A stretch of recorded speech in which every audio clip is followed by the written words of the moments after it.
those leads, hundreds, 50, 60% closing percentage is probably industry average. Those 50%, half your leads are just in limbo. It's time for bookkeeping, beer, and BS. We need them doing something because we can't just pay 5 extra guys to do nothing or we will go out of business. We'll go broke.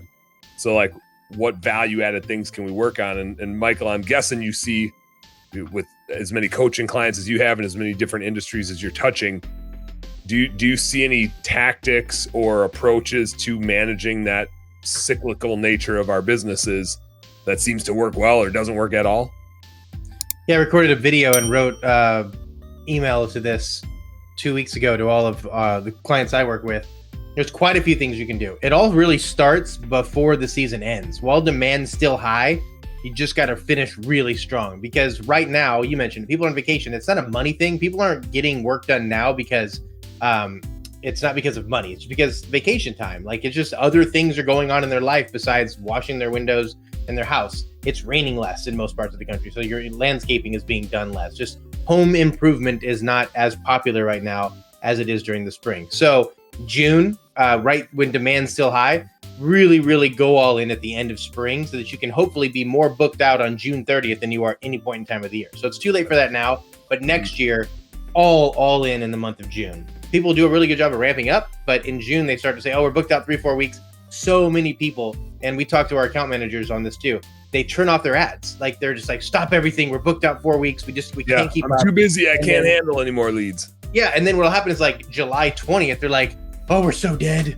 We got to turn everything back on. And once you're dead, it takes a few weeks just to even like get the capacity engine running again. So, well, and like you said, even if you turn things on July 20th, people are on vacations. They're not searching anymore. Mm-hmm. They were. So that's the first thing, is start before it ends. The next one is, and one of the biggest misses I see a lot of home service companies doing is the leads they've lost, they're just done. Like, they're done following up. They got their follow-up sequence 4, 5, 7 days, whatever it is, and then they're done. So I like to say a lead lost once isn't a lead lost forever.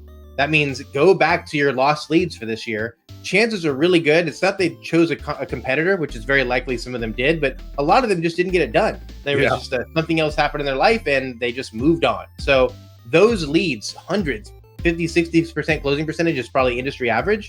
Those 50%, half your leads are just in limbo, like in lead purgatory. So contact them. If you want to offer a summer special, do that. One position that we talked about in franchising is off-season specials. You know, you have your peak days, you go to Disneyland or you go somewhere and you see, those peak days. Same thing with service companies. If you make them feel like they're getting a deal where your surge pricing in April, May, June is really high, you have your regular pricing in the summer. Offer a 10% discount in the summer. Keep those people working and say, hey, you got it. You requested work in April. We were booked out 6 weeks. We're coming into the summer slowdown.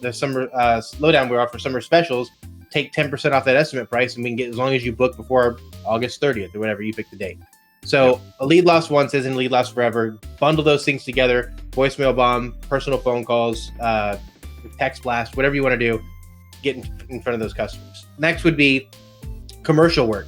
Try your best to get all your commercial work put into the summer or winter. So you're going to get leads throughout the year for people that want an apartment building cleaned, or a rest home, or some larger building that you're going to just jam into April, May, June, when you've already got plenty of residential work that needs to be done. So push that into the summer, and that way you can keep the different type of work running into the summer months, because commercial's usually more flexible than residential is. One segment of commercial that we've like intended on targeting it. We've thought about targeting it. We tried to target it a bunch during COVID, and it kind of fell flat for us because the schools ended up like shutting down. This was before we knew they were like basically closing.